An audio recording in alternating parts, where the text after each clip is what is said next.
Və adətən onlayn oxuyur, dərslərini keçirir, məşğul olur dərsləri ilə.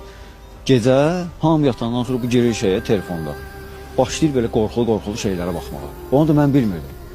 Polis araşdırdılar, təhqiqatçılar gəldilər, baxdılar. Gecə 4-ə kimi, 5-ə kimi araşdırdılar. Onun telefonunda ancaq deyir, bir dənə bax gör bu nəyə baxır.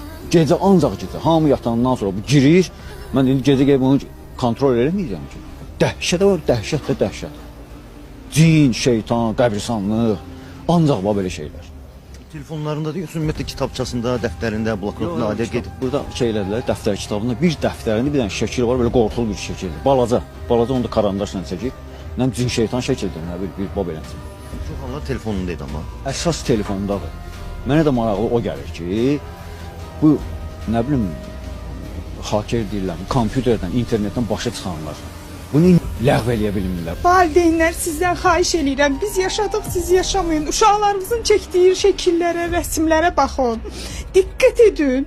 Qorxunc bir şeylər çəkəndə uşaqlarınızı bir araşdırın. Psixologiyalarını yoxlayın uşaqlarınızın. Uşaqlarınızın telefonlarına baxın.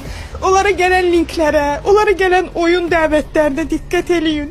Heç olmasa ayda bir dəfə özünüz bilmirsinizsə polis idarələri var. İnternetdən anlayan insanlar var. Onların yanına aparın telefonları, bu uşağın bütün telefonuna baxsın, YouTube'da hara girir, oyunlarda hara girir, nelere baxır, bu oyunun sonu hara götürür onlar.